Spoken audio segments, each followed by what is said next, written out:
Hello. Before I read this article, I wanted to explain a couple of things. The word excerpt right here means it's just part of a larger passage, but the part that we're including here is only just a part of it, so it's the excerpt. And also, if you'll notice these numbers out to the side, all of the passages, the paragraphs have numbers. So sometimes it'll tell you to look back at paragraph 5 or whatever, and then that way you can find the paragraph easily. When you're reading an article like this that doesn't have these numbers, it's a really smart idea to go ahead and number them yourself to help you keep what you're reading organized. And if you'll notice, the paragraphs are indented. Not all paragraphs are indented, so just be aware of that. All right, here we go. Excerpt from Finding the Titanic by Robert D. Ballard. In 1912, the largest passenger steamship ever built was the RMS Titanic. On the Titanic's first voyage across the Atlantic Ocean from Europe to the United States, it struck an iceberg and sank. Now, this is nonfiction because it's true and it's based on facts, and you'll notice that when you're reading a lot of nonfiction, they'll have headings, and so the headings are usually going to be bolded. So this heading just gives the date, and then remember, we also talked nonfiction have either photographs or lifelike drawings, and so that's what this is. August 31st, 1985. Paragraph 1. Almost 75 years had passed since the Titanic sank, and now my team and I searched for the wreck. As each day went by, I wanted to find the lost ship more than ever. And then whenever you see a picture or a photograph in a nonfiction text, you need to stop and really look at it. This is the Titanic. Paragraph 2. Our time was running out. We hadn't seen a single sign of the wreck. We sometimes wondered if the Titanic really did lie on the ocean floor. Late one night, Stu Harris pointed to the video screen. There's something. The sleepy crew looked at the screen. They could see pictures of man-made objects. So, see where he said there's something? We have the quotation marks right there. That goes around what people say. Paragraph 4. Bingo, Stu yelled. Argo's cameras picked up a huge boiler on the ocean floor. Boilers burnt coal to drive a ship's engines. This one had to belong to the Titanic.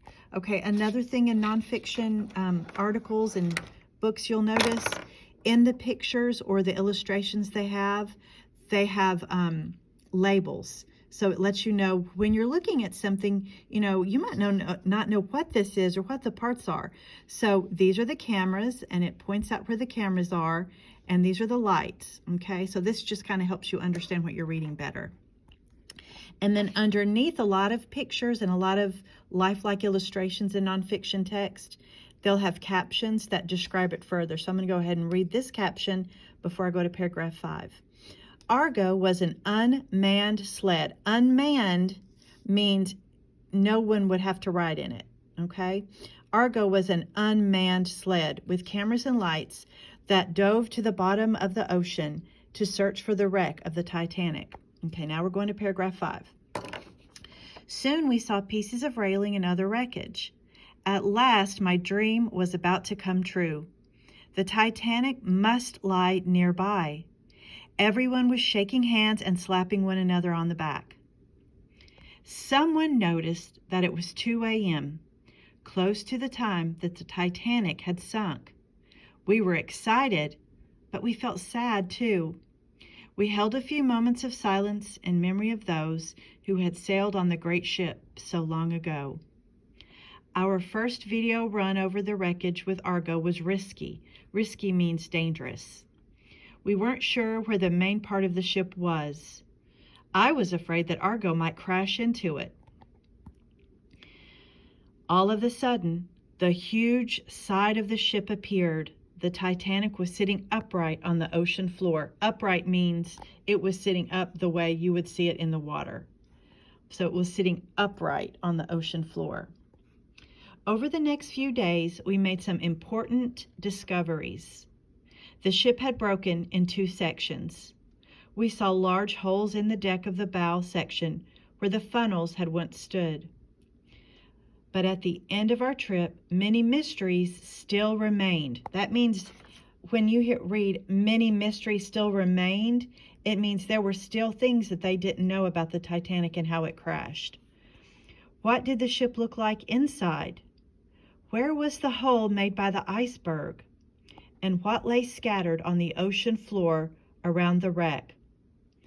Only another visit to the Titanic would tell us what we wanted to know. Okay, so that's the end of the excerpt that we're reading here by Robert D. Ballard.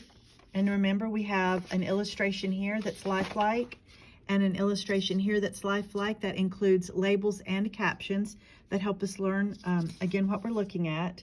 And then down here, I didn't read this at the very bottom because this is just telling us where this article came from. And it says, source from Finding the Titanic by Robert D. Ballard. And it was written in 1993. So that is the article, boys and girls. So I hope you read it once, then listen to this, and then you go back and try to read it again, and then you'll be ready to start answering the questions. Okay, and I'll go over the questions later on. Okay, thank you.